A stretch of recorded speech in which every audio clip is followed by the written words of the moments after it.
For 20 years, Cristiano Ronaldo outran one thing: failure.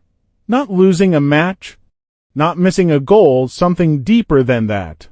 And in 2022, inside a stadium tunnel in Qatar, it finally caught him. Cristiano Ronaldo cried. Not because Portugal lost, but because for the first time in his life, he felt something he had spent 20 years refusing to believe. That greatness has an expiration date, and his was running out?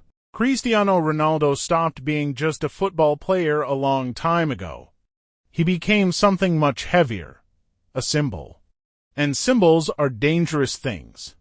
Because the moment millions of people emotionally depend on you, you stop being allowed to fail. Portugal does not look at Cristiano Ronaldo and simply see an athlete.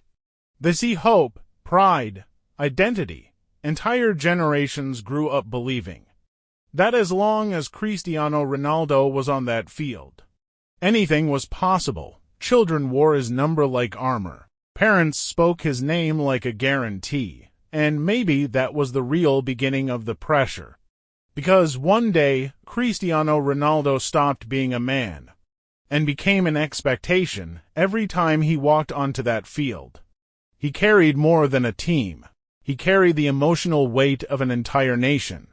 And that is not a privilege, that is a prison. There is a psychological profile that appears again and again. In legendary athletes, psychologists call it hyper-competitive perfectionism. The inability to accept imperfection, not because they love winning, but because losing feels unbearable, because to people like this, failure is never just failure. Failure becomes identity. Cristiano Ronaldo did not grow up surrounded by certainty. He grew up surrounded by instability, real hunger, real fear, real insecurity.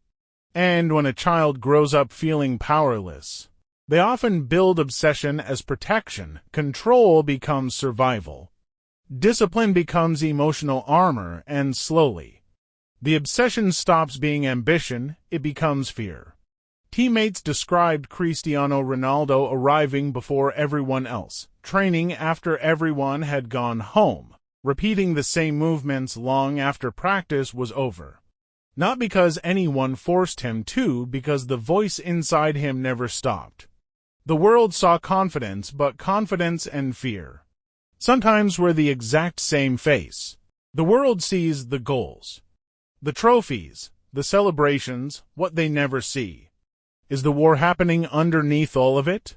The sleepless nights, the obsessive preparation, the training sessions after midnight, after a full day of training had already ended, because athletes built on perfectionism do not train to improve. They train to silence something, the voice that whispers, "You are still not enough," and nobody notices. Because the world rewards obsession. When it produces results, fans call it discipline. The media calls it mentality. But sometimes it is something far darker. Because there comes a point where greatness is no longer a dream. It becomes survival, and maybe that is the real story of Cristiano Ronaldo. Not a man chasing greatness, a man running from the version of himself that never felt good enough. We talk about the price of greatness like it is poetic, like it is beautiful, like sacrifice automatically becomes meaning.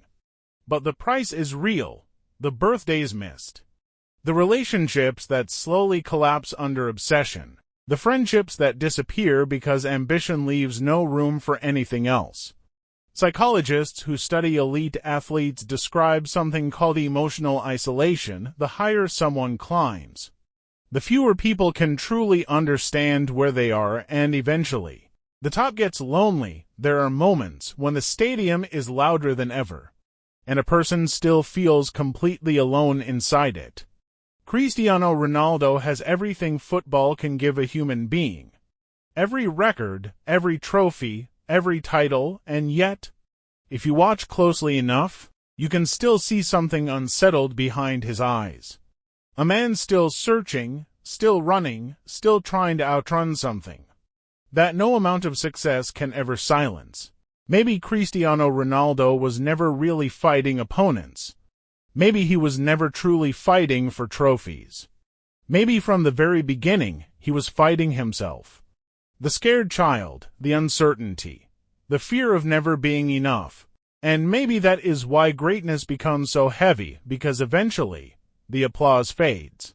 The stadium empties, the lights go dark, and all that remains is the silence. The same silence that was waiting inside that tunnel in 2022. The same silence Cristiano Ronaldo spent his entire life trying to outrun, and maybe that was never the tragedy. Maybe the tragedy is this: Cristiano Ronaldo conquered football, but never escaped himself. If you felt the weight of this story, there are more stories like this coming. Subscribe, the next story is already waiting.